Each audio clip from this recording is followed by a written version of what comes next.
Pour ne rien manquer, abonnez-vous maintenant. Saint-Jean, l'amour de la Saint-Jean, Zaz qui chantait ça. Oui, c'était l'ouverture du match, c'était avant l'ouverture du match. Et on va en parler longuement de cette France-là et des gens qui vitupèrent aussi cette France-là. Comment, l'amour de Saint-Jean.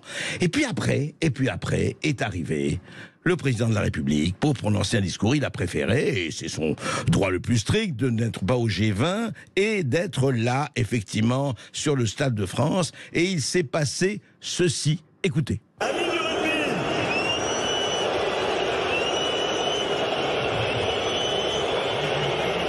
pour nous tous, pour nous Français, c'est une immense fierté d'accueillir sur notre sol toutes les équipes de la Coupe du Monde de rugby et bien sûr nos Bleus. Qu'ouis-je, qu'entends-je? Vous avez vu, effectivement, il y avait des vivas, effectivement, pendant Zaz, et puis tout d'un coup, le sifflet, les sifflets. Mais quel sifflet? Mais un espèce de tsunami, de torrent.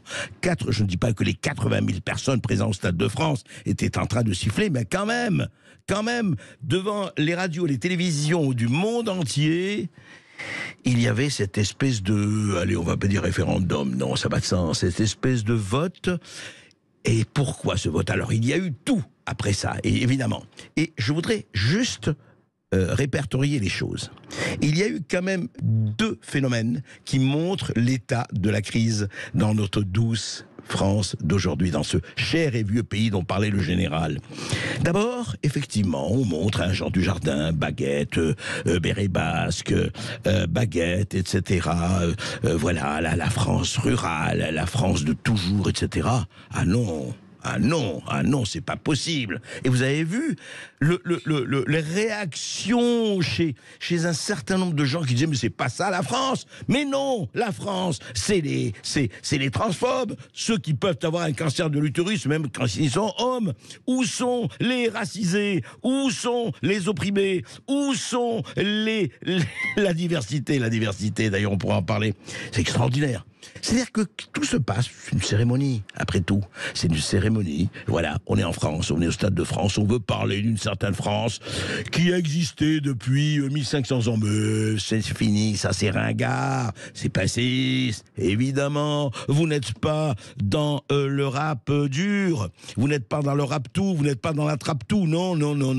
Vous êtes dans cette espèce d'image d'Épinal qui est inadmissible. Quoi, se sentir français par la baguette de pain et par le litron de rouge?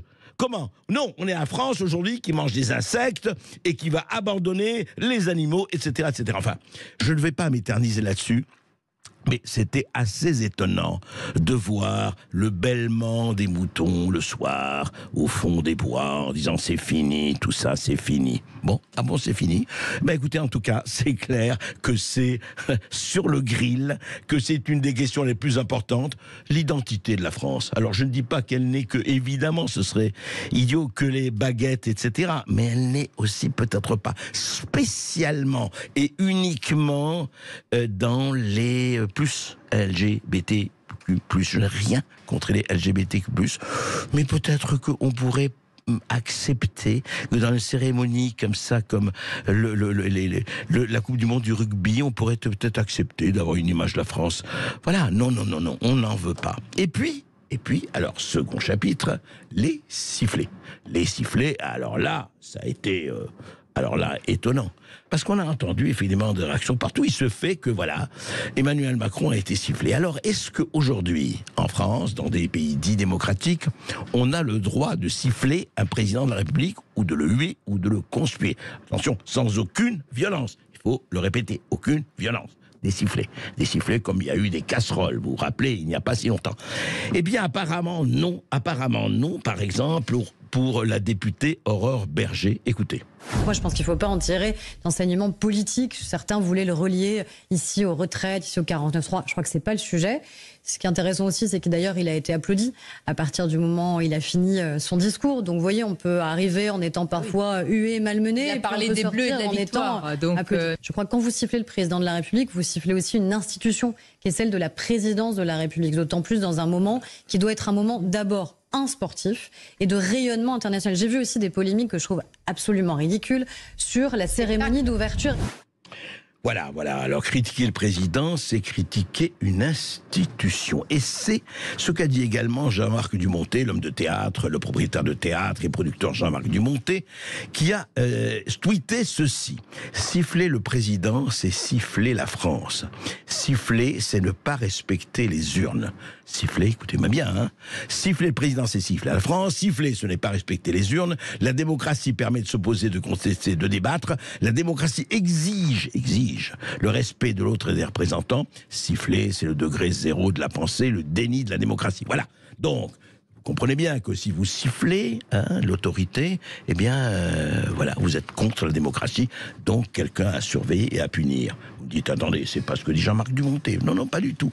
Mais c'est ce que suggère le député Carl Olive. Voici ce qu'il disait sur France Info. Écoutez. Pardonnez-moi, non mais franchement, M. Boudot, moi ça me fait marrer. Dans ce pays, on est toujours pour aller chercher l'aiguille dans la botte de foin. Non mais ça c'est formidable, c'est formidable. Ici, tout n'est pas parfait, mais de grâce quand même, soyons fiers de notre pays. On va avoir les Jeux Olympiques, on va avoir 4 milliards de téléspectateurs et on va encore se draper parce que une minorité vient siffler, vient faire des grèves de façon opportune. D'ailleurs moi je serais pour des lois d'exception sur le sujet. Ah ben là, voilà, on a passé, là on monte d'un cran. Moi je serais pour des lois d'exception sur le sujet. Alors écoutez monsieur Carl Olive, vous venez quand vous voulez ici à Bercom dans tous les sur des radios, expliquer de façon claire que donc si je siffle, si je ne suis pas d'accord avec le président de la République, quel qu'il soit encore une fois, eh ben il faut faire des lois d'exception. Attendez, vous vous rendez compte un tout petit peu de ce qu'on dit là? Bon, il y a eu effectivement, il a été sifflé. Mais attendez, c'est quoi la démocratie? Est-ce qu'on a le droit, parce qu'on ne peut pas s'exprimer autrement, parce que ce n'est pas vrai, parce que quand vous dites oui, vous pouvez vous exprimer tous les 5 ans, alors ça veut dire qu'on peut s'exprimer tous les 5 ans dans les élections et qu'autrement on ferme sa gueule. C'est ça. Ça, c'est la démocratie. Hein. Ça, c'est la démocratie. C'est vrai, ça me rappelle ce proverbe qui disait « En dictature, c'est ferme ta gueule. En démocratie, c'est cause toujours. » Mais là, on a envie même plus de causer toujours. Non. Siffler toujours, causer toujours, ça ne va pas. Ça ne fonctionne pas. Mais écoutez, on va peut-être un tout petit peu dire quelques mots là-dessus. Ce n'est pas le corps du roi ici. Ce n'est pas la royauté, c'est la République.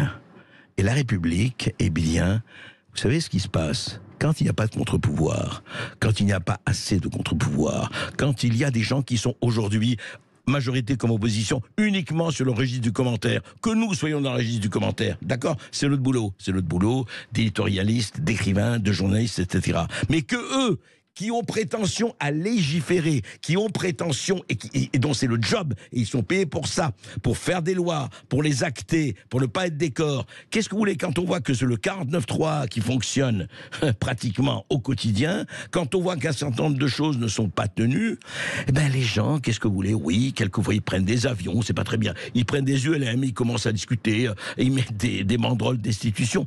Le problème, c'est encore une fois l'expression. Et je vais vous dire aujourd'hui ce qui est en jeu. Ce n'est pas la liberté d'expression, c'est les expressions de la liberté. Où sont les lieux d'expression de la liberté ? Tant qu'on n'aura pas parlé de ce problème, on ne parle de rien. Alors, faire les effarouchés, entonner le cœur des vierges en disant « là là », toucher, siffler, le président, c'est siffler les institutions. Pas du tout. Siffler le président, c'est exercer les institutions, c'est remplir l'article 1, 2, 3 de la Constitution. Le gouvernement par le peuple et pour le peuple. Sauf que le peuple, on l'entend où ? Il a le droit de s'exprimer où ? Il peut s'exprimer où ? Alors malheureusement, moi je dis pas que c'est bien. Eh ben il s'exprime dans un stade. En tout cas, un peuple, c'est pas mal, 80 000 personnes. Bien sûr que c'est une minorité. Mais il faut arrêter. Et puis franchement, monsieur le député Carl Olive, arrêtez de parler de loi d'exception. N'allons pas vers ça aussi. Vous savez très bien, hein, la tentation, elle est forte. Hein. La tentation de glisser vers l'espèce de pouvoir personnel. On avait assez accusé le général de Gaulle de cela. Mitterrand l'avait traité de Duce, de Caudillo, etc.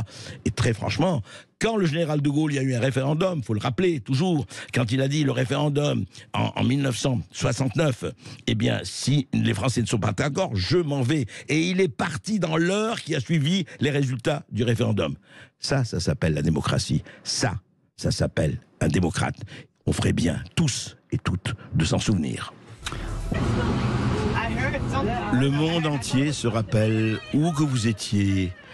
Pour ceux qui, évidemment, étaient nés et conscients à ce moment-là, où que vous étiez, on se rappelle ce 11 septembre 2001, où des avions, 4 avions, en fait 3 avions, ont percuté les 2 tours du World Trade Center et le Pentagone, changeant, en tout cas, peut-être sinon la face du monde, de moins l'état des lieux et un bouleversement géopolitique qui s'en est suivi.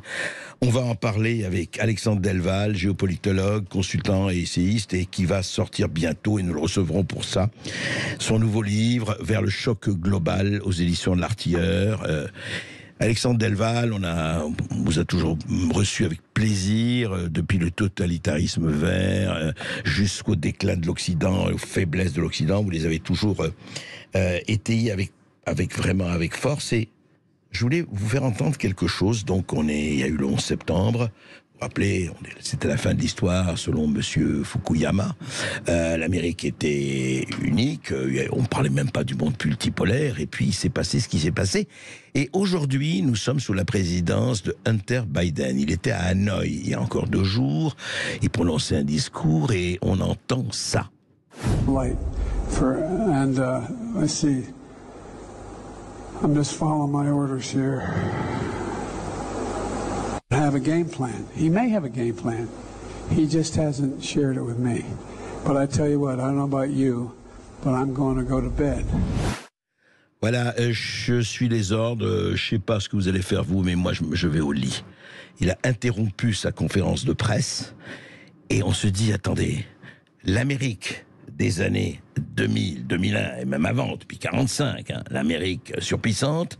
Et aujourd'hui, le président américain, l'actuel président américain, Joseph Robinette Biden, obligé, mais c'est pas la première fois, d'interrompre ses conférences de presse. Qu'est-ce qui se passe? Qu'est-ce qui s'est passé, Alexandre Delval? C'est sûr qu'il n'a pas votre pêche, sans vouloir vous faire de compliments, cher André.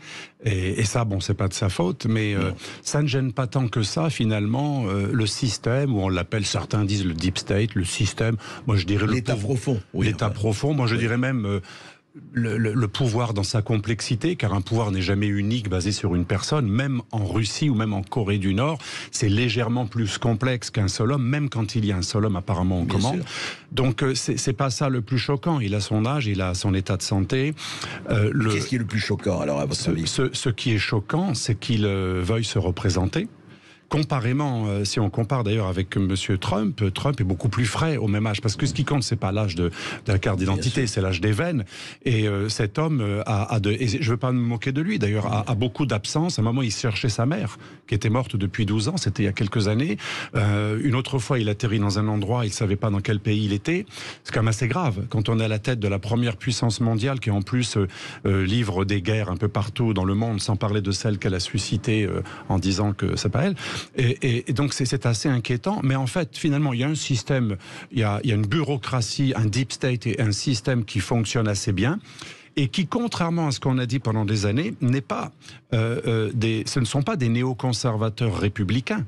Les vrais néoconservateurs viennent de la gauche américaine. Des démocrates. Et ce sont souvent des démocrates ou des anciens gauchistes durs redevenus néoconservateurs et on fait croire qu'ils sont à droite, entre guillemets. C'est presque par hasard qu'ils ont atterri au Parti républicain, qui a une plus grande tradition d'ailleurs isolationniste.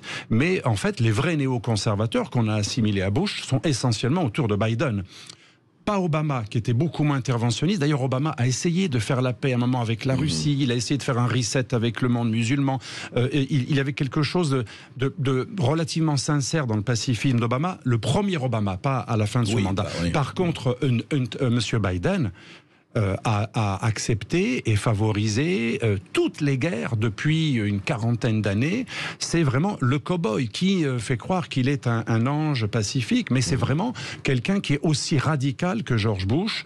Et ça, c'est inquiétant parce que finalement, c'est pas lui le seul radical. Autour de lui, il n'y a que des néoconservateurs. On pourrait parler de Nuland ou même Blinken, qui sont très partie prenante dans cette guerre en Ukraine parce que eux-mêmes, plus ukrainiens que les Ukrainiens. Ils sont plus ukrainiens que les les Ukrainiens et eux-mêmes, c'est pas pour les dénigrer, ils ont le droit d'avoir leurs origines, mais quand vous êtes originaire de pays qui ont des contentieux avec la Russie, cela rejaillit sur votre façon de faire la politique américaine, et en plus ça sert l'industrie le complexe militaro-industriel. Juste pour la petite histoire, Kamala Harris est tout de même la femme de l'ancien lobbyiste en chef et avocat de la plus grande société de fabrique d'armement américaine, Lockheed Martin. Donc on voit bien qu'il y a derrière lui, il y a des gens très sérieux au sens figuré du terme derrière lui, qui sont très contents d'avoir quelqu'un d'ailleurs un petit peu grabataire, ça les arrange.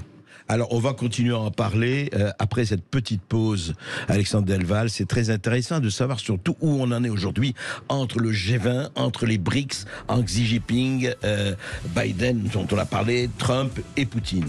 11 septembre 2001, 11 septembre 2023. Et nous sommes toujours avec Alexandre Delval, qui, je rappelle, sort vers le choc global aux éditions L'Artilleur fin septembre, le 28 septembre à la fin du mois, et on le recevra bien sûr. Mais Alexandre Delval, à l'époque, on disait quand même que oui, il y a eu, ça a été terrible, l'Amérique effectivement frappée au cœur à New York, c'était pas arrivé depuis la guerre de sécession et même avant, mais on a dit quand même, il y a eu la guerre d'Afghanistan, il y a eu l'Irak, il y a eu tout ce que vous savez, la Libye, enfin, toutes les ondes de choc. Et puis on a dit quand même, Al-Qaïda a été vaincu, même Daesh a été vaincu. Et vous vous dites, attention, Al-Qaïda a été vaincu. Non, il y a eu une victoire psychologique qui a duré de l'islamisme radical et qui perdure jusqu'à aujourd'hui. Oui, alors on a pas mal d'universitaires américains. Ouais. J'incite nos auditeurs à aller voir sur Internet, il y a beaucoup de documentation là-dessus, qui ont constaté quelque chose d'assez contre-intuitif.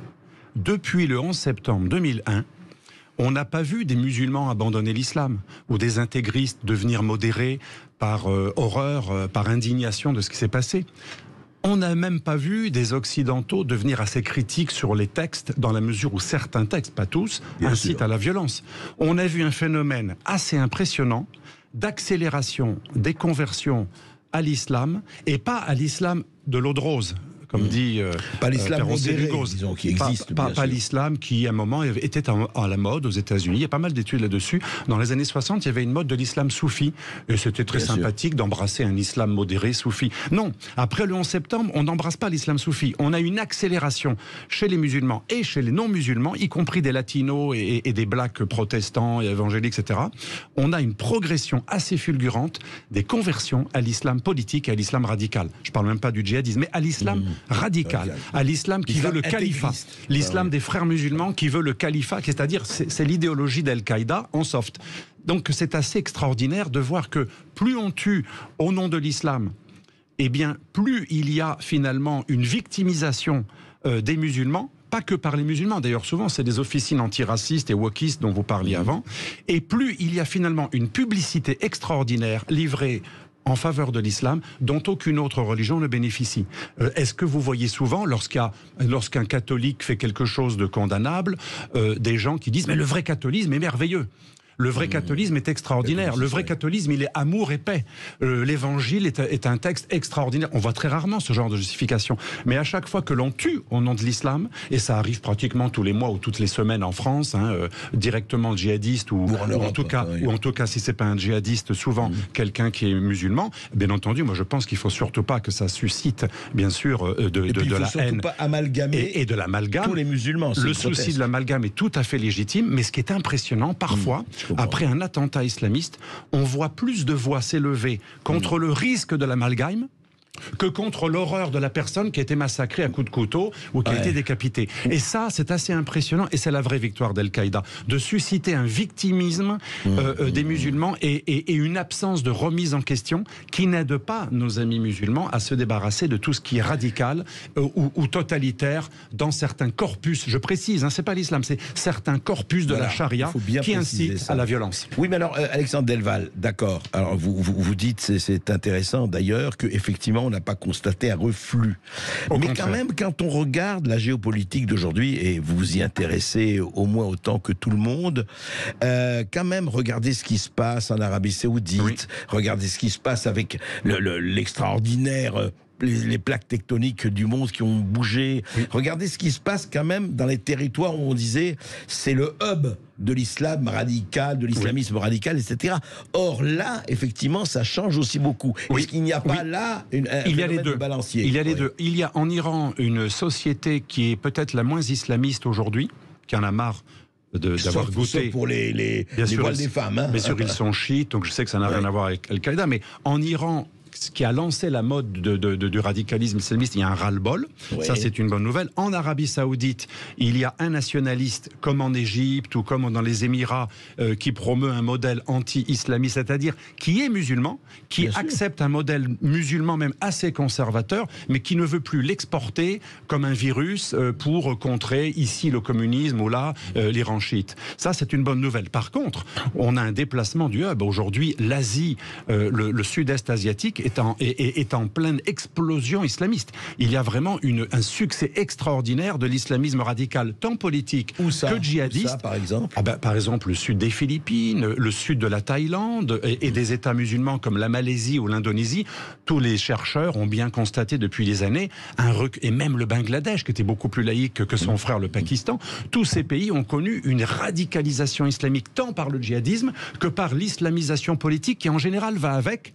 À chaque fois qu'il y a des campagnes d'attentats contre des blasphémateurs, etc., comme par hasard, quelques temps plus tard, les pays adoptent des lois contre le blasphème. Ça montre bien que ça marche. Quand les islamistes ont frappé en Algérie dans les années 80-90, ça a suscité l'ère Bouteflika, qui a fait adopter des lois qui condamnent le blasphème, qui condamnent la conversion au christianisme. Donc ça marche. Quand les islamistes tuent, ils donnent envie aux États en place d'adopter des mesures plus conservatrices en croyant que ça va couper l'herbe sous le pied des islamistes. Mais ça aboutit à l'inverse. Et on pourrait parler de l'Afrique.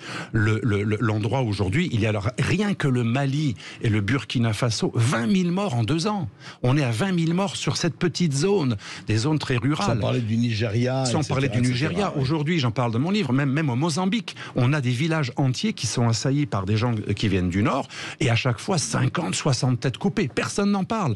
Ça n'a aucune importance dans nos médias, parce que nous, en Occident, on s'intéresse à l'Ukraine, mais ce qui se passe en Afrique, qui est en pleine décomposition, ça n'a aucune importance pour nous. L'Afrique paye le tribut le plus lourd au djihadisme, et regardez Tombouctou, le lieu du soufisme maraboutique de cet islam africain tolérant, un peu imbriqué avec des religions un peu africaines totémistes.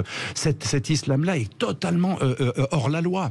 Tombouctou aujourd'hui est prise d'assaut, vous savez qu'il y a un blocus, et les autorités locales n'arrivent pas à dégager ces islamistes qui prennent d'assaut le pays. Et pareil au Nigeria, ça va même jusqu'à la Côte d'Ivoire, des pays qui ne connaissaient pas cela. Donc ce que vous dites, Alexandre Delval, c'est très intéressant. Donc 22 ans après le 11 septembre 2001, au fond, il y a effectivement une vague nationalisme et d'un islam, mais d'un islam qui se veut d'abord nationaliste et indépendant et pas du tout intégriste et califal. Et puis il y a le reste, et le reste est tout aussi important. Donc aujourd'hui, est-ce que c'est match nul, ou vous pensez qu'au fond, on peut dire 22 ans aujourd'hui, que la vague islamiste radicale continue de plus belle? Oui, elle continue, parce que finalement le djihadisme a été vaincu territorialement. Ceux qu'avait anticipé Daesh bien avant, El-Shishani, qui était le numéro 2 de Daesh et porte-parole et chef de plusieurs opérations, avait dit « Quand nous perdons des territoires, l'occidental croit que nous avons perdu, mais le seul territoire qui compte, il est virtuel, c'est le territoire du Coran et du projet de la charia. » Or, analyser à chaque fois que quelqu'un est tué, que ce soit un gros attentat ou un petit attentat au couteau dans un lycée, on parle des leitmotifs, on parle de la radicalisation de ce monsieur. Il y a même sa maman qui dit qu'il était gentil, et d'autres qui disent oui, il était attiré par l'islam, mais il n'était pas criminel, etc. Puis après, on va dire il avait un projet, il croyait au califat, il aimait la charia, il pensait que les femmes musulmanes étaient persécutées, que la France laïque persécutait nos sœurs pudiques qui ne veulent pas être comme toutes ces femmes en mini-jupe, elles veulent juste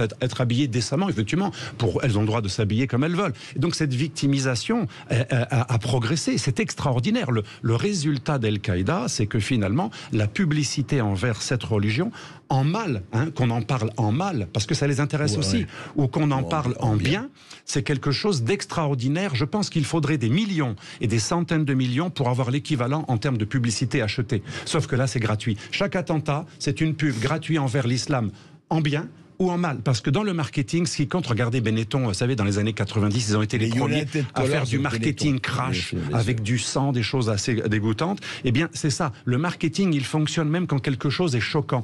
Et l'islamisme, plus il tue, plus il impressionne ceux qui sont fascinés par la violence, et beaucoup de gens sont comme ça.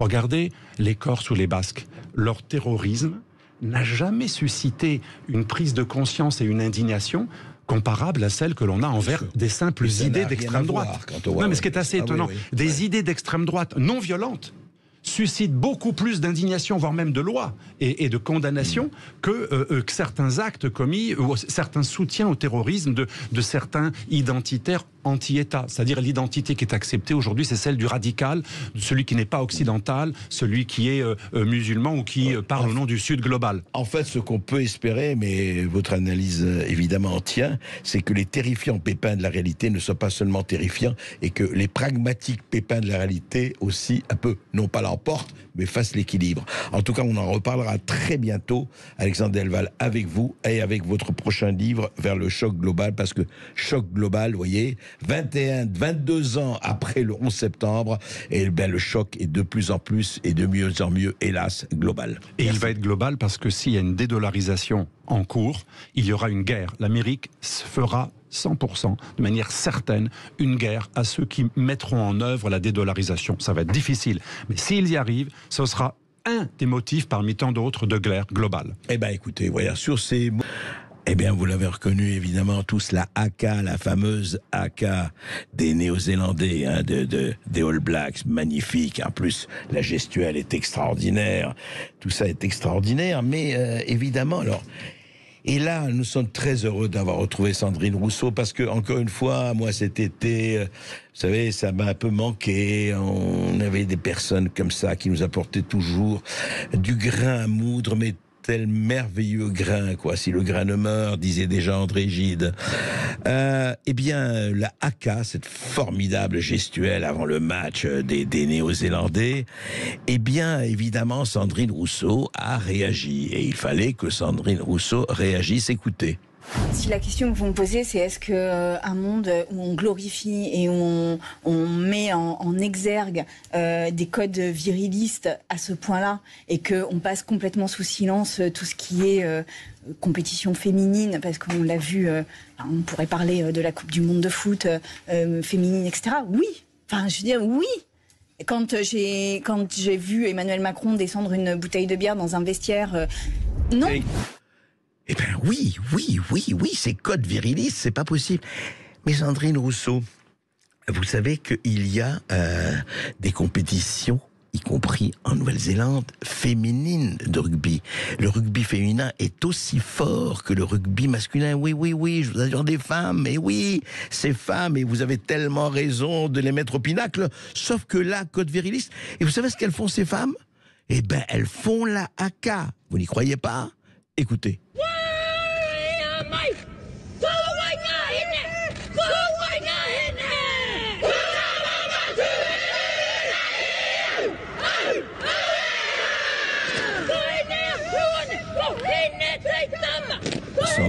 Sandrine Rousseau, ça vous fait peur? Ah oui, ce sont des femmes qui font la haka. Et oui, vous voyez, alors c'est pas vraiment un code viriliste. Vous voyez, ça peut être tout à fait autre chose. Intéressant, non? Intéressant. Peut-être ce serait pas mal d'apprendre quelque chose, un mot français. Sandrine Rousseau, vous le connaissez? Ça s'appelle la nuance. Ça s'appelle l'art de la nuance. Je vous assure que ça ferait du bien pour vous, comme pour nous. Oh, ça, c'est magnifique, effectivement. C'est une chanson du Puy du Fou. Oui, vous savez, cette extraordinaire saga du Puy du Fou. Vous êtes évidemment très nombreux à y être allés. J'y suis allé aussi. Et cette espèce d'aventure qui a commencé il y a plus de 30 ans, plus de presque 50 ans. Nicolas de Villiers va nous en parler. Et puis qui aujourd'hui, pas seulement aujourd'hui, mais déjà hier, est vilipendé. Et notamment, il y a eu une émission, complément d'enquête sur France 2, qui était un spécial Puy du Fou, qui expliquait que le Puy du Fou, eh ben, c'était quelque chose de pas très bien. Pourquoi? Bonjour Nicolas de Villiers. Bonjour André Berkoff. Alors, vous êtes aujourd'hui le patron du Puy du Fou, fondé par votre père, Philippe de Villiers. Et effectivement, il y a eu un film à charge ou à décharge, chacun décide, mais enfin, un complément d'enquête a attaqué. Alors, il y a une chose que je voulais vous demander d'abord, Nicolas de Villiers, c'est que dans complément d'enquête, il y a une partie qui reproche au parc d'utiliser ces 4300 bénévoles pour en tirer profit. C'était la thèse de complément d'enquête. Et j'ai vu que par le biais de votre avocat Gilles-William Goldnadel, l'intention de porter plainte contre la chaîne publique, donc en France 2, pour ses propos niant le génocide vendéen. Alors, on va parler des deux sujets, mais pourquoi n'avez-vous pas porté plainte si vous considérez que c'est une fake news, une fausse nouvelle sur l'emploi des bénévoles, et expliquez-vous là-dessus si vous voulez bien. Écoutez, c'est très simple. En fait, tout le reportage dont vous parlez utilise le conditionnel, ce qui dans la langue française permet d'éviter l'affirmation. D'accord. Mais simplement en droit, en justice, vous ne pouvez pas attaquer quelqu'un qui a dit au conditionnel quelque chose. Si on dit par exemple André Berkoff aurait piqué dans la caisse, eh bien vous ne pouvez pas m'attaquer en justice, mais j'ai quand même sali votre nom. Ouais. Et vous voyez, comme c'est un procédé assez classique qui consiste en fait à laisser planer le doute et à jeter l'opprobre, mais sans jamais prendre le risque justement du combat judiciaire. Ouais. Voilà pourquoi il est effectivement bien difficile d'attaquer une émission comme celle-là, mais vous savez, France Télévisions paye fort cher des juristes et tout un tas de conseils qui sont financés par nos impôts, bien sûr, pour se défendre en amont contre ce type d'attaque. Alors Nicolas de Villiers, juste pour votre réponse quand même non judiciaire, mais sur les bénévoles, parce qu'on sait très bien que le Puy du Fou a été fait depuis très longtemps et depuis toujours. Il y a eu des milliers de salariés, il y a des salariés, des milliers de salariés, des centaines, et puis il y a des milliers de bénévoles qui sont là. Alors, est-ce que peut-être pour les auditeurs éclaircir un tout petit peu cela? Bien sûr, c'est très simple. Nous avons une association qui est à l'origine du Puy du Fou et qui est toujours là 45 ans après la naissance du Puy du Fou, dans laquelle nous sommes 4300 bénévoles. Nous portons un spectacle qui s'appelle la Cinécénie, qui est le premier spectacle du Puy du Fou, qui a fait son succès. Et cette association, elle a sa propre billetterie, sa propre comptabilité, sa propre vie. Elle a donné naissance à une filiale qui est une société, une SAS, et qui, elle, emploie aujourd'hui 2500 personnes. Puis, cette SAS a d'autres filiales, y compris à l'étranger, ce qui nous permet d'employer au total plus de 3500 personnes dans le grand Puy du Fou avec ses filiales étrangères. Donc on a cette immense fierté d'être une association qui a gardé la propriété de l'ensemble du Puy du Fou et en plus qui a créé des emplois et qui ne génère aucune remontée de dividendes pour aucune personne physique. C'est-à-dire que ni le créateur du Puy du Fou, ni moi-même, le président du Puy du Fou, ni aucun dirigeant du Puy du Fou ne touche de dividendes. Et je dirais même, mieux que ça, puisque vous me donnez la parole, nous avons fait don de nos droits d'auteur sur les spectacles que nous créons, qui donnent lieu par la loi à de la propriété intellectuelle, et c'est un fait assez rare, je dois le reconnaître, qui sans doute a excité France Télévisions. Eh bien, nous avons fait don de ces droits d'auteur, de ces droits patrimoniaux, on appelle ça, c'est-à-dire de l'argent qu'on pourrait toucher sur les scénarios. Mon père comme moi-même a une association qui s'appelle Puy du Fou Stratégie, qui est d'ailleurs mentionnée en long, en large et en travers sur notre site internet. On en présente tous les aspects depuis bien des années, donc il n'y avait pas besoin de faire un complément d'enquête pour le découvrir. Et cette association Puy du Fou Stratégie a vocation à protéger le Puy du Fou contre toute forme de prédation, puisque justement, ça ne sont pas nos ayants droit qui vont hériter de droits financiers sur les œuvres. Il n'y a aucun droit financier sur les œuvres. Tout ça a fait l'objet d'un don, et nous sommes, dans ce cadre, parfaitement bénévoles. Donc oui, il y a d'autres moteurs dans la vie que le seul moteur de l'argent. En effet, je vous dis ça en le prouvant à travers les actes que nous avons posés depuis des années. Et je suis bien désolé que des journalistes de France Télévisions aient une vie bien trop triste pour penser que tout acte dans la vie doit être marchandisé. Eh bien non, on peut poser des actes gratuits qui soient des actes peut-être plus nobles que les actes monétarisés. Nicolas de Villiers, non mais il est bon d'éclaircir tout cela. Les dons, vous les donnez à des associations, enfin les dons dont vous parlez là? En fait, à partir du moment où nous avons apporté notre patrimoine immatériel, qui sont la propriété intellectuelle finalement du Puy du Fou, eh bien, ça ne génère pas d'argent, ça génère simplement que cette association Puy du Fou Stratégie devient actionnaire. Elle est devenue actionnaire il y a maintenant plus de 10 ans de la SAS du parc et de l'ensemble du groupe. Pourquoi? Pour que justement le Puy du Fou soit propriétaire de cette propriété intellectuelle et que les auteurs ne puissent plus y toucher, et ainsi les bénévoles Puy-Follet sont les vrais propriétaires, non seulement affectifs mais même juridiques du Puy du Fou. Et donc simplement pour terminer, Nicolas Devilliers, on en reparlera de toute façon, mais enfin on se demande si on vous a fait un bon ou un mauvais procès. Ça, on peut vraiment se poser la question. Vous salariez combien de personnes aujourd'hui? Alors 2500 en France, 800 en Espagne, 50 aux Pays-Bas et dans quelques autres pays dans lesquels nous préparons des projets, il y en a encore une centaine. Donc vous voyez, c'est un nombre considérable de gens qui sont, pour 800 d'entre eux en France, des intermittents du spectacle. Donc nous sommes fiers de dire que le bénévolat a créé des emplois, y compris pour les intermittents du spectacle. Mais vous savez, est-ce que nous sommes un exemple isolé? Je ne crois pas. Tous les festivals, la Coupe du Monde du rugby et tous les grands événements sportifs français vivent grâce au bénévolat. Le Puy du Fou n'est pas une exception. Il faut se réjouir qu'il y ait en France encore des bénévoles. Moi, je préfère voir nos jeunes qui se donnent, qui donnent du temps, de leur talent, de leur énergie, qui se découvrent une vocation bien souvent grâce au bénévolat et qui parfois d'ailleurs débouchent sur un emploi, cette vocation-là, plutôt que de les voir détruire des voitures ou casser quoi que ce soit. Vous voyez, je pense que c'est très sain que notre pays conserve cet esprit de bénévolat. En tout cas, le Puy du Fou continue et le Puy du Fou, on le sait, a un succès phénoménal et moi je dirais personnellement mérité. Merci Nicolas Devilliers. Merci à vous. Il crie vaccinez-moi, vaccinez-moi. Alors il y a eu hier quand même quelque chose de très intéressant. C'est toujours de l'ordre du symbole et encore une fois, nous ne prenons aucun parti entre les vax, les anti-vax, les néo-vax et archéo-vax.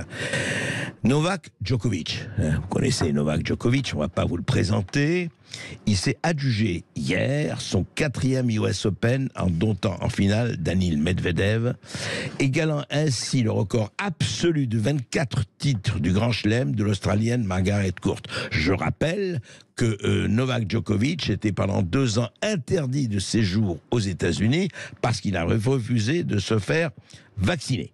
Mais pourquoi on reprend ça? Parce que de temps en temps, c'est vrai, le hasard objectif, il y a comme ça des retournements, des boomerangs, car qui est l'un des partenaires principaux de l'US Open? Eh bien, c'est le vaccin Moderna. Eh oui. Et imaginez que Novak Djokovic, il a refusé le vaccin Moderna comme Pfizer ou autre. Franchement, pas sérieux ça. Mais oui, mais lui, il considère son corps comme son principal outil de travail. Il s'est dit, voilà, moi je refuse ce vaccin. Eh bien, il a été expulsé d'Australie, il a été en semaine en rétention, rappelez-vous, et puis les États-Unis étaient interdits. Puis maintenant, c'est fini, l'interdit a été levé. Et voilà-t-il pas que le non-vacciné, incroyable quand même, mais où est-on? Enfin, dans quel monde vivons-nous? Eh bien, il gagne son 4e US Open. Voilà. Et Moderna, écoutez, il devait être très content de lui remettre, je ne sais pas s'il y avait un prix de sponsoring, mais voilà. Au grand désespoir ou espoir de chacun. Mais voyez, les histoires ont toujours une symbolique et une morale. Ça fait partie, effectivement, de l'histoire. Et dans ce face-à-face aujourd'hui, André Berkoff reçoit Bernard Le Charbonnier, professeur et auteur de ce livre. Philippe Rossillon, l'inventeur de la francophonie, c'est aux éditions Descartes et compagnie. Bonjour. Bonjour André Berkoff. Alors Bernard Le Charbonnier, un livre vraiment qui vient à son heure, parce que aujourd'hui, on a l'impression justement à la francophonie, à l'heure où Mohamed VI refuse de prendre Macron au téléphone, à l'heure où quand il va aller au BRICS, ça ne marche pas, à l'heure où on ne sait plus s'il y a une culture française ou s'il y a encore le prestige de la France, lequel est-il? Vous nous rappelez dans ce livre des choses essentielles.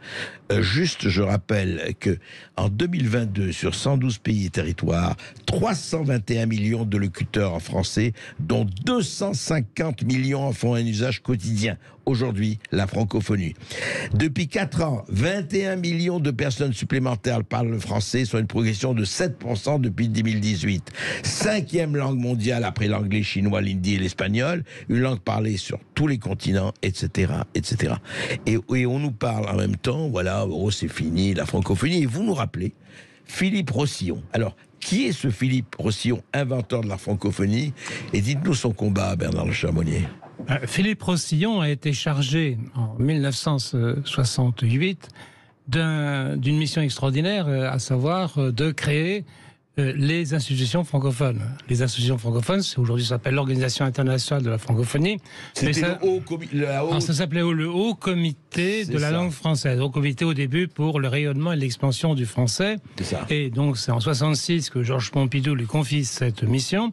Et pendant 7 ans, jusqu'en 1973, Rossillon va créer d'une part la politique de la langue en France, politique de la langue en France qui n'avait jamais été reprise en main depuis Richelieu, c'était quand même pas mal. Richelieu, ah oui, il n'y avait plus de politique de la langue. Il n'y avait plus de politique de la langue. Ouais. D'un seul coup, il y a une politique de la langue. On s'aperçoit que la langue, ça doit s'enrichir, que la langue, ça doit se moderniser. On s'aperçoit que la langue, il faut en garantir la qualité pour les locuteurs, qu'il faut protéger le locuteur contre d'autres langues qui peuvent être parasites. C'est la fameuse loi Toubon qui en sortira.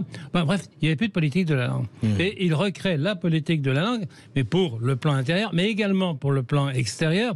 Nous sommes donc, en arrivant en 1960, qu'est-ce qui s'est passé en 1960 Décolonisation. Bon. Senghor, Bourguiba... Les indépendances, Afrique, etc. Senghor, Bourguiba disent il faut bien quand même qu'on soit reliés les uns aux autres par quelque chose, nous les Africains, et les Africains avec l'ancien colonisateur. Même année 1960, le Québec, Révolution tranquille, le Québec affirme son identité par rapport au Canada anglais, et les Anglais disent, oui bon, les Québécois disent, nous voudrions également être en relation avec les autres francophones de la planète, et donc en réalité de partout, à cause de la décolonisation, à cause de la Révolution tranquille au Québec, à cause également du fait qu'il y a un peu une désorganisation de tout l'espace francophone, y compris au Liban, que vous connaissez bien, y compris en Asie, bien entendu. N'oublions pas que c'est l'époque où Sihanouk est en train de courir après le pouvoir. Enfin, voilà. Cambodge, oui. Voilà. Le Cambodge. Donc, en fait, à toute cette époque, en France, il y a une reconstitution d'une politique nationale de la langue. Et à l'extérieur, eh bien, il s'agit de recréer la grande famille, la grande communauté autour d'un nouveau concept. Et Rossillon invente ce nouveau concept et, d'autre part, va donc en faire une institution. On va en parler parce que c'est un personnage tout à fait passionnant dont vous faites le portrait, Bernard Le Charbonnier. On va continuer à en parler tout de suite après cette pause. On continue de parler de francophonie avec Bernard Le Charbonnier aujourd'hui qui est notre invité. Et puis vous, au 0826 300 300. À tout de suite. Berkov dans tous ses états et dans ce face-à-face aujourd'hui, nous accueillons Bernard Le Charbonnier, professeur et auteur de Philippe Rossillon, inventeur de la francophonie. C'est aux éditions Descartes et compagnie. Alors Bernard Le Charbonnier, ce Philippe Rossillon, est-ce que c'était un rebelle? Est-ce que c'était... C'est-à-dire, qu'est-ce qui l'animait? Qu'est-ce qui faisait courir Rossillon, se dire... Ah là là, c'est parce qu'il a fait Sciences Po, il a fait l'ENA, il est né, je rappelle, en 1931.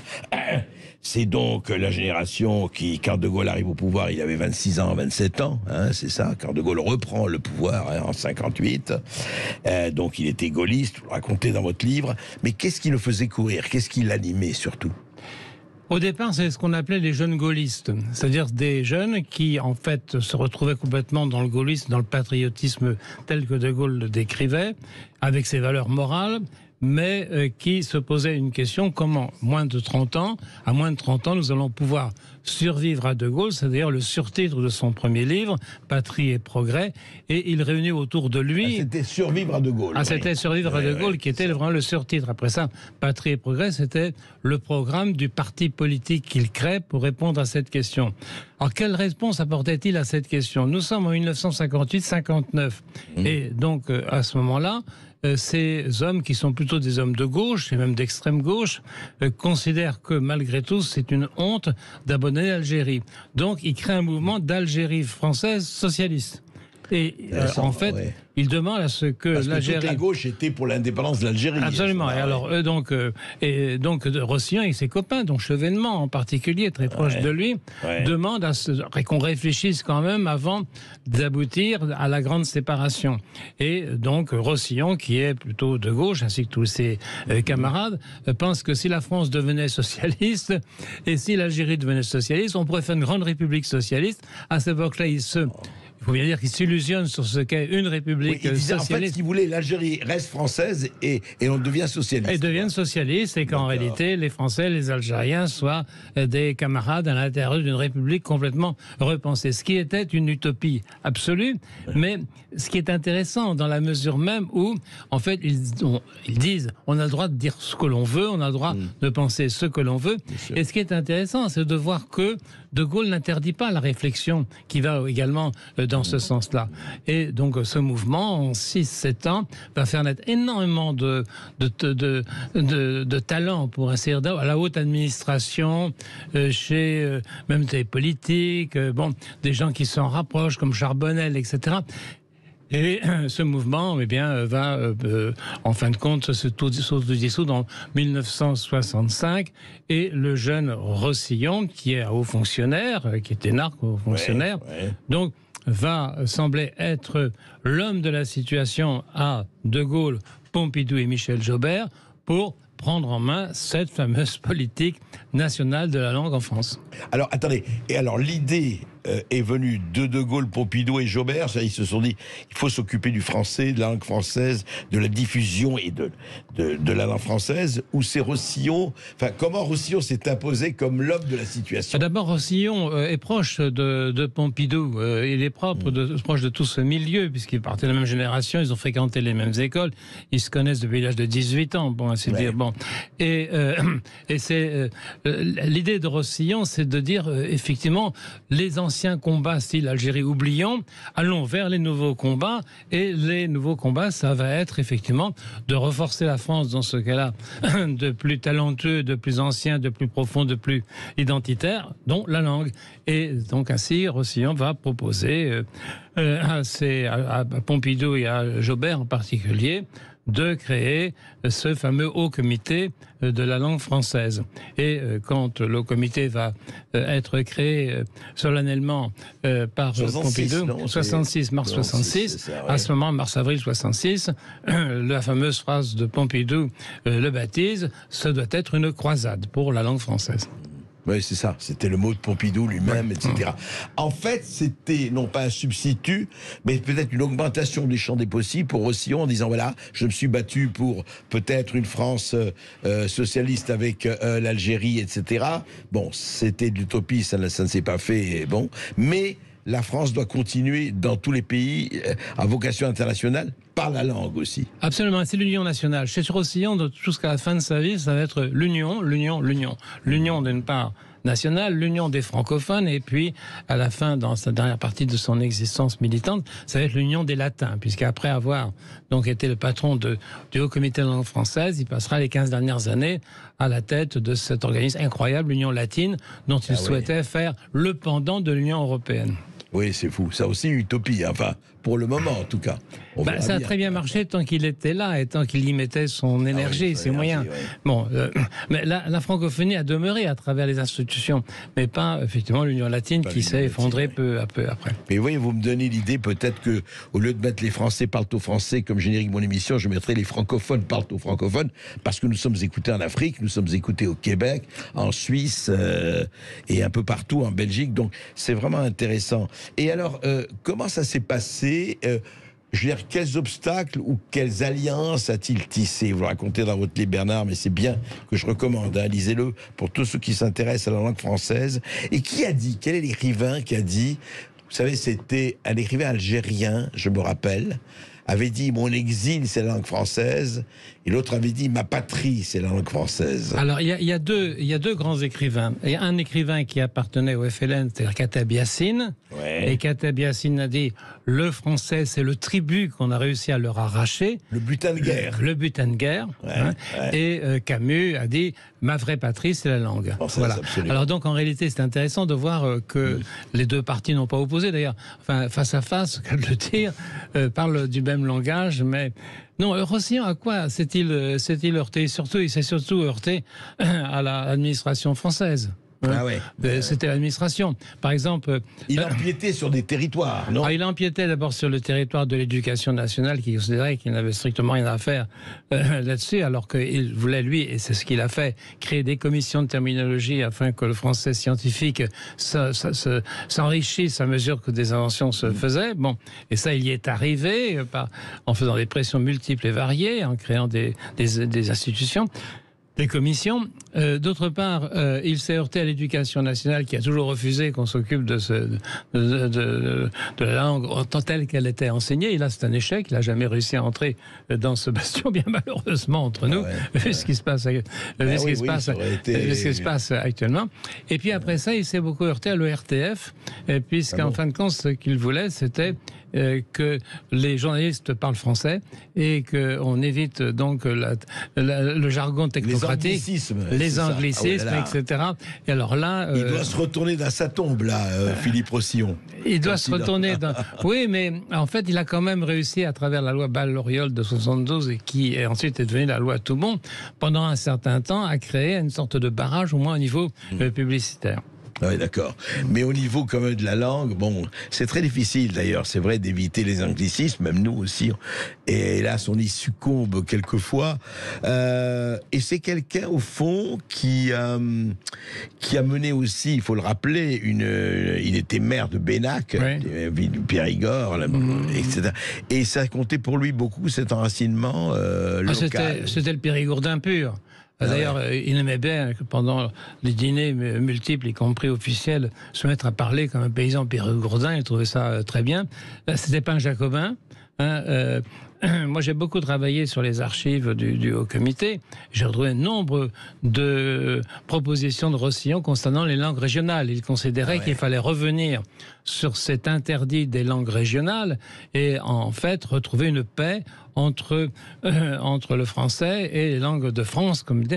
Et c'est intéressant parce que aujourd'hui, Paul de Sinetti, qui dirige donc la délégation générale à la langue française au ministère de la Culture et qui est l'organisme qui descend de Rossillon, en a fait un objectif fondamental. Un cheval de bataille. Oui, ça s'appelle d'ailleurs la délégation à la langue française et aux langues de France, pour considérer que tout appauvrissement du patrimoine culturel est un appauvrissement de la France. On va en parler tout de suite après cette pause. Ouais, dites-nous si vous voulez nous écrire à propos de vos langues régionales. On est aussi en direct sur YouTube. Vous pouvez nous suivre sur YouTube en vidéo ou sur le Facebook Live.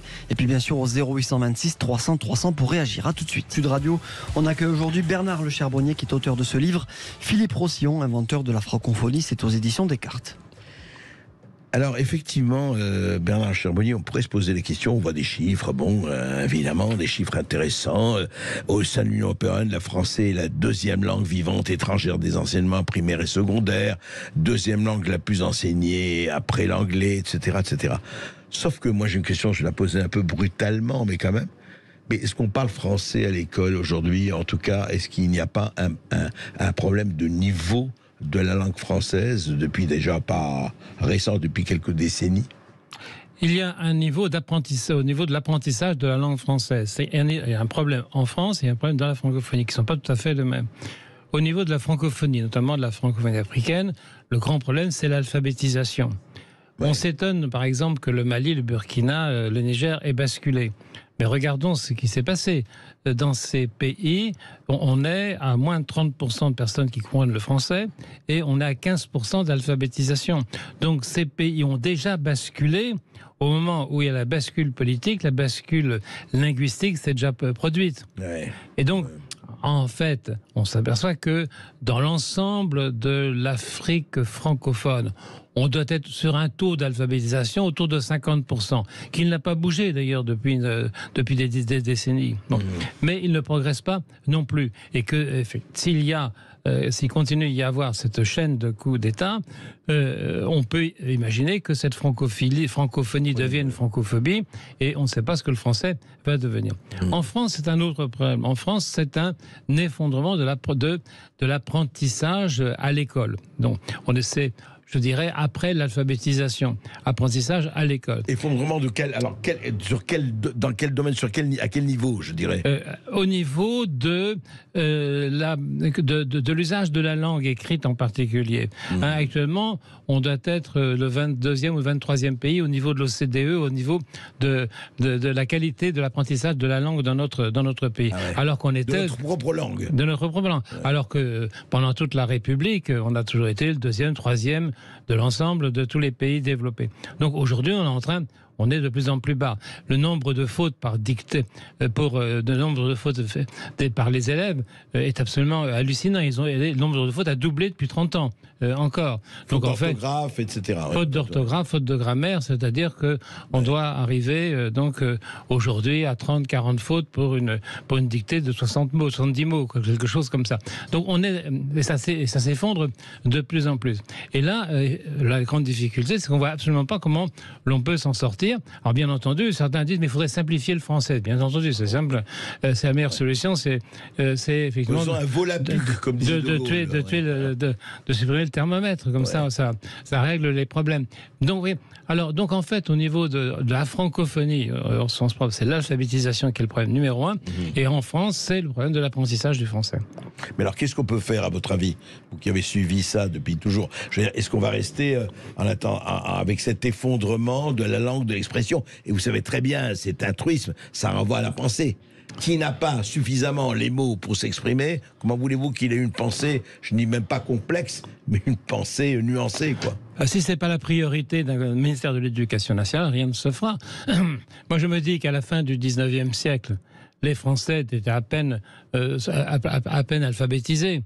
Bon, et donc en 1870-1880, il y a des gens extraordinaires autour des Ferry, des Grévy, de toute cette troisième République qui croyaient à la nation, qui croyaient à la force d'une nation. Et en fait, on a appris le français tout simplement à des garçons qui sont devenus les fameux hussards de la République, les fameux instituteurs. Ouais. C'est une question de volonté politique. Et on s'aperçoit que dans beaucoup de pays, la langue peut effectivement mieux s'apprendre à la condition que quelqu'un le veuille. Est-ce que quelqu'un le veut aujourd'hui en France? Bon. C'est une vraie question et elle s'adresse effectivement aux presses qui nous gouvernent, au pluriel, qu'ils soient de droite, de gauche ou d'ailleurs.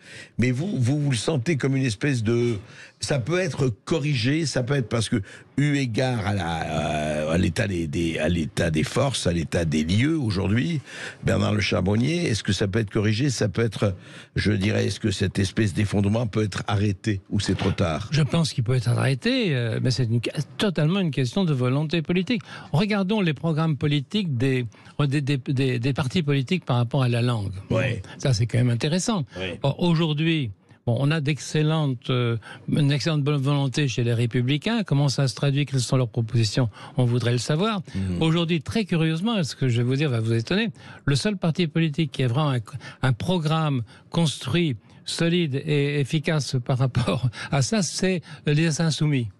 Mélenchon a écrit un très bon programme sur la langue française. Il y a c'est Bernard Cassen qu'on connaît bien, qui était au monde diplomatique, qui venait d'Attaque, qui a écrit ce programme-là pour les Insoumis. C'est remarquable. Donc en fait, c'est tout à fait étonnant de voir que ça va être aux extrêmes, au Rassemblement national, chez les Insoumis, qu'on va avoir au moins l'expression de quelque chose. Ouais.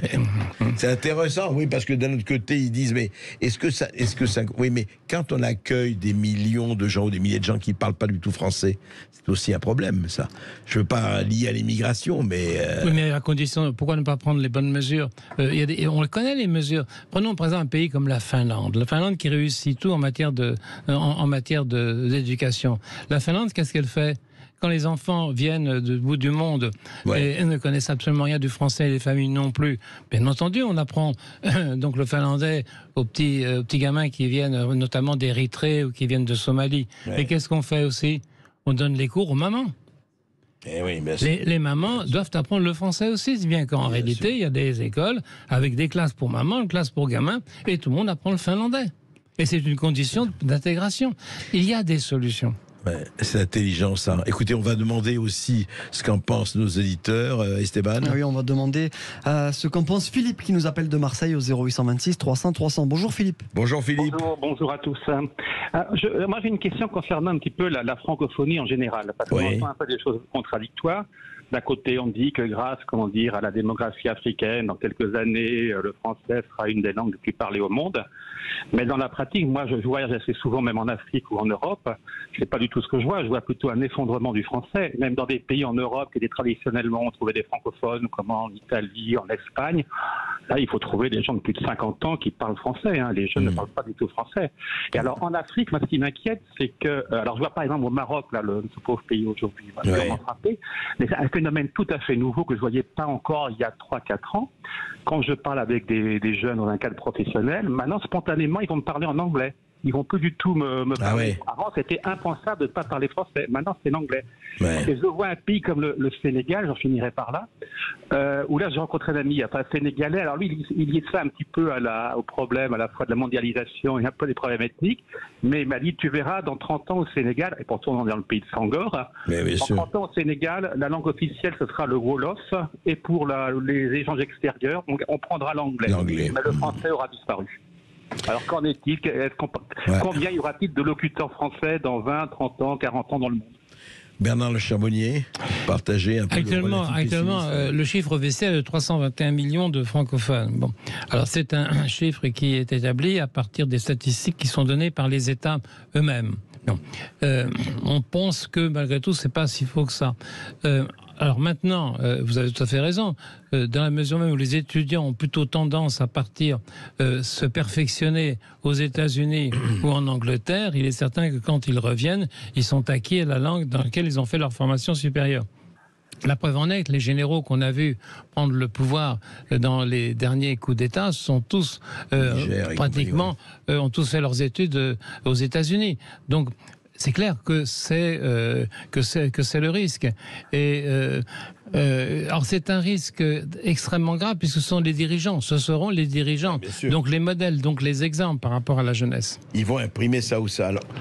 On a un deuxième auditeur qui nous appelle de Lyon, c'est Serge qui a composé le 0826 300 300. Bonjour Serge. Bonjour Serge. Bonjour Monsieur Barkov, je vous appelle pour une question pour votre invité.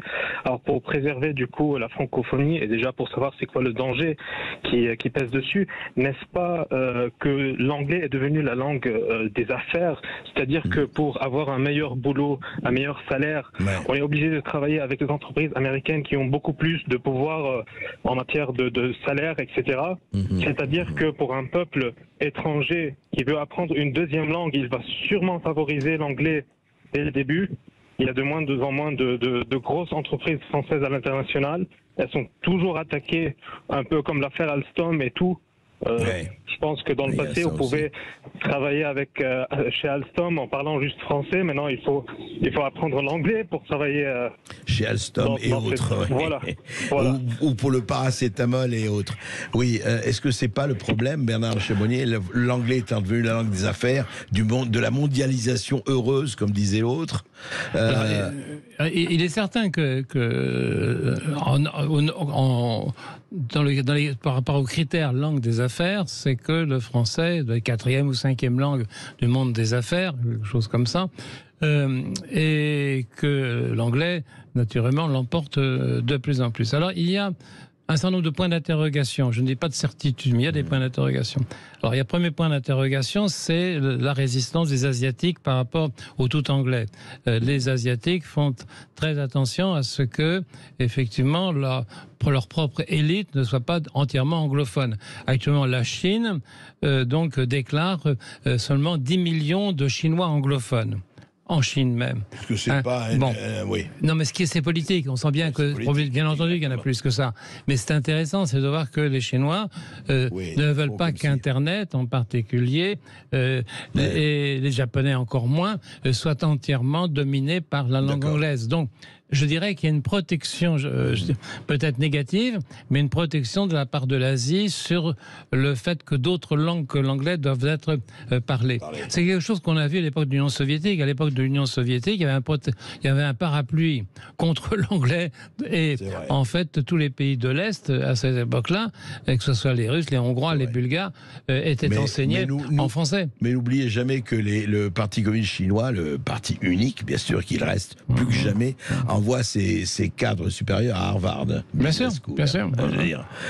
On va continuer de parler de francophonie dans un instant avec Bernard Le Charbonnier et puis vous au 0826 300 300. À tout de suite. Comme dans tous ces états, on continue de parler de francophonie avec Daniel qui a composé le 0826 300 300. Il nous appelle de Gironde. Bonjour Daniel. Bonjour Daniel. Bonjour messieurs. On vous écoute. Donc oui, vous parlez de francophonie, ce qui est très bien, j'y suis bien sûr très favorable, mais ce qui m'inquiète, c'est de voir notre belle langue de Molière envahie de plus en plus par des anglicismes, employés, je dirais, quelquefois inutilement. Nous avons la traduction directe en français, et je vais prendre 2 exemples si vous me le permettez. Allez-y. Compagnie aérienne low cost. Je suis désolé, mais nous pouvons dire à bas coût ou à bas prix. Deuxième exemple, sur Internet, il circule des fake news. Je suis désolé, mais nous pouvons dire fausse nouvelle. Certes. Je ne pense pas que ce soit dégradant pour nous.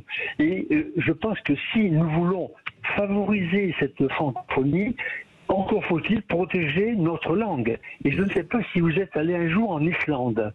Non, mais dites-moi. Du tout. Je vais vous dire pourquoi. Lorsque je suis allé en Islande, les Islandais m'ont dit, voilà, chez nous, nous rejetons tout mot d'origine étrangère. Ah bon? Alors, la traduction, c'est très bien. Lorsque nous n'en avons pas la traduction, nous inventons le mot islandais qui va effectivement se rapprocher le plus du mot anglais. D'accord. Voilà. C'est une façon qu'ils ont de protéger leur langue. J'étais surpris d'entendre ça de leur bouche, mais effectivement, ça existe. Et donc, si nous pouvions, afin de promouvoir encore mieux la francophonie, donc l'usage et la beauté de notre langue, peut-être faudrait-il employer moins d'anglicismes. Je crois qu'il y en a, selon dire de journalistes, plus de 3000 actuellement, ce qui est absolument effarant. Il y en a même plus que ça. Bernard Le Charbonnier, c'est vrai que... Non, mais c'est vrai, ce que dit Daniel, c'est vrai que c'est devenu... Enfin, il dit ça, mais il dit « by the way », on entend... Alors non, le plus beau, c'est pareil, moi, je me suis frappé. Hein. Ce matin, j'ai appelé 3-4 personnes. Et c'est drôle, ça m'a amendé parce que je savais qu'on faisait cette émission. 3-4 personnes, j'ai dit alors bon, on se voit la semaine prochaine, cool. Ouais. Mais là, ils vous disent cool. Je vais dire, mais 3-4 personnes différentes ce matin. Des gens d'âge différents d'ailleurs, je me suis dit, c'est quand même marrant. Bon, pourquoi pas cool, mais ça dit bien ce que ça veut dire. Alors, au niveau de l'État, il y a, à travers la fameuse délégation à la langue française, pour chacun des secteurs d'activité, que ce soit le commerce, l'armée, le commerce, etc., il y a des commissions de terminologie. Et ces commissions de terminologie, je crois que c'est 350 terminologues, c'est quand même pas mal, donc créent à longueur d'année des équivalents anglais de termes qui s'introduisent dans la langue française. Bon. Alors ensuite de ça, ces termes... Vous voulez dire créer des équivalents français? Des équivalents français, c'est-à-dire un terme anglais s'introduit dans la langue, immédiatement, donc mes commissions de terminologie proposent un équivalent en français. D'accord. Et ces équivalences sont intégrés ensuite par l'Académie française comme mot français. Bon. Mais ce qui n'existe pas, c'est l'obligation d'utiliser le terme en question. Ah ouais. Alors parfois, ça fonctionne. Il n'y a pas d'obligation. Il n'y a pas d'obligation. C'est ça la grande question. Alors parfois, le terme, effectivement, est enregistré. Bon, par exemple, vous dites ordinateur, pas computer, parce que ça a bien marché dès le départ. D'un seul coup, les gens ont admis que c'était mieux ordinateur que computer. Autrement, on dirait computer. Donc, un nombre considérable de mots, effectivement, sont déjà intégrés et on fait disparaître le terme anglais. Mais il y a une telle avalanche, et c'est là que votre auditeur a raison, c'est que malgré tout, personne n'a le temps d'intégrer ces nouveautés, d'autant plus qu'il n'y a pas d'obligation, notamment par l'école et par la radio. Non, mais voilà, et en fait, c'est là que les deux... Ben oui, c'est là où vous soulignez l'essentiel. S'il n'y a pas d'obligation, s'il n'y a pas d'obligation, on ira au plus pressé, au plus simple. Voilà. Alors donc on ne peut pas dire qu'il n'y a pas un effort terminologique en France, il est extrêmement important, sauf qu'il est occulté par la paresse intellectuelle et la paresse, je dirais, de l'appareil d'État, tout simplement. Moi je me suis garé dans le parking, je ne sais pas si je vais pas me faire engueuler. Oui, c'est vrai, parking d'ailleurs, hein, personne ne dit rien d'autre que parking. Mais parfois des termes entrent naturellement, je dirais, dans la vie. D'autant plus, les mots ne sont pas non plus éternels. Les mots. Là, je bouger, bien sûr. C'est clair qu'il y a quelque chose qui est de ressort de l'économique et du langage technologique, surtout. Alors, on pourra en parler du langage technologique. Ce qui fait le problème, c'est que l'essentiel des termes étrangers viennent de l'anglais, viennent de la souche anglaise. Et un peu maintenant de la souche arabe. Bon, et donc il y a quand même un peu de terminologie, de nouveaux mots en arabe qui arrivent par les banlieues. Mais il n'y a plus l'apport de l'espagnol, l'apport de l'italien, qui sont des langues encore dans un état encore plus dangereux, plus en danger que nous. Le wesh n'est pas aussi répandu que le cool, mais enfin bon. Et alors nous avons qui Nous avons Marie-Josée qui nous appelle de région parisienne à Clamart. Bonjour Marie-Josée. Bonjour Marie-Josée. Bonjour tout le monde. Alors je reviens de Venise et je suis extrêmement déçue. On ne parle qu'anglais. Ah ouais. À Venise. Voilà, dans les hôtels, les commerçants, voilà. Donc moi j'ai une mère italienne, un père portugais, et de toute façon quand je vais d'un pays, j'essaie d'avoir même en Chine quelques mots. Ouais. Et là, je m'efforçais moi de parler quelques mots italiens, mais on ne parle qu'anglais. Anglais, même les Italiens ils parlent anglais. Ouais. Et dès qu'ils voient un touriste, ils parlent anglais. Tout de suite. Et là, je suis très étonnée que vous me dites d'entendre que le français est une des langues les plus, la 5e, c'est ça? Oui. Des affaires, oui. Je suis étonnée. En fait, c'est la langue de l'argent, c'est l'anglais, quoi. Ah ben ça me paraît assez évident. Ce qui est étonnant, vous voyez, on parlait des latines, je pensais à Philippe Rossillon, auquel vous consacrez un très bon livre, Bernard Le Charbonnier. Mais vous voyez, il parlait de l'union des langues latines et compagnie. Regardez, en Italie, hein, la Latina Nation, pour faire un très mauvais mot, mais c'est fou, quoi. On parle quand même. Les langues, l'italien est en grand danger, ne serait-ce que parce que l'italien n'a absolument pas d'arrière-cour. L'espagnol a une arrière-cour avec l'Amérique du Sud et les États-Unis. Le français, malgré tout, avec l'Afrique, et le portugais également. La grande faiblesse de l'italien, c'est de n'être allé qu'en Italie. Bon. Et demain, donc il y a deux langues en fait parmi les langues latines qui sont en danger, c'est l'italien d'un côté et le roumain de l'autre. Mais d'autant plus que il y a une telle faiblesse démographique en Italie. En Italie, les femmes sont 1,4 enfants. Bon, donc en réalité, on sait parfaitement bien que dans 100 ans, il n'y aura plus d'Italiens. Bon, il y a des pays qui vont disparaître. La Corée du Sud, 0,7% de démographie.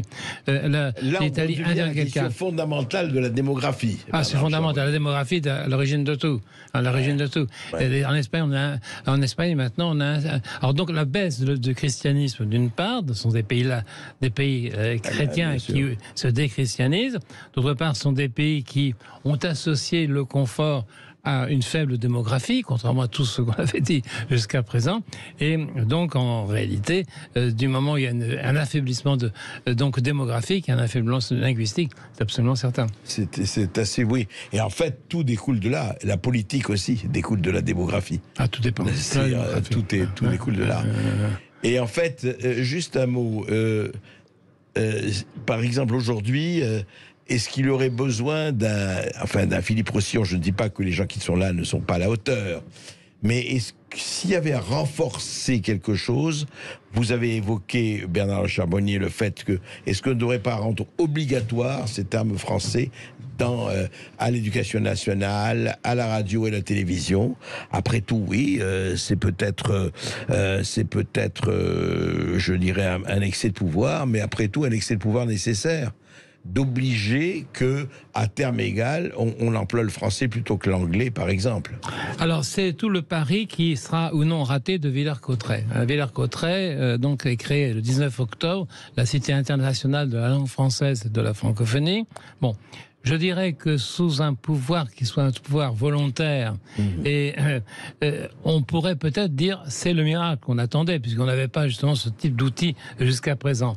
Qu'est-ce qui va se passer? Est-ce que si c'est simplement un musée avec quelques expositions temporaires et puis 3 ou 4 artistes du passé qui vont venir faire des prestations parce que, en fait, quand ils sont contents d'avoir un cachet, c'est fini. On n'en parle plus. Si Villers-Cotterêts peut devenir effectivement un symbole d'un renouveau et puis d'appeler vers Villers-Cotterêts les créateurs. On n'a pas parlé, c'est des créateurs francophones. Ceux qui, à mon avis, aujourd'hui, sont les plus actifs, ce sont les créateurs africains, les créateurs aujourd'hui. On voit, il y a un quart de l'Académie française aujourd'hui, ce sont des francophones. Ouais, bon, et on s'aperçoit que les prix littéraires, c'est les francophones. Moi, qui suis universitaire, de plus en plus, je vois des francophones prendre les grandes chaires, y compris dans des disciplines comme les mathématiques, etc. Donc, c'est les francophones. Donc, en fait, l'avenir est aux francophones. Si les francophones ne prennent pas le pouvoir, c'est pas les Français qui le feront pour eux. Eh bien, écoutez, sur ces paroles, en tout cas, à choisir, il y aura des choix à faire. Merci Bernard Le Charbonnier. Voilà, Philippe Rossillon, l'inventeur de la francophonie. Ouais, c'est disponible aux éditions Descartes. Merci d'avoir été avec nous. Tout de suite,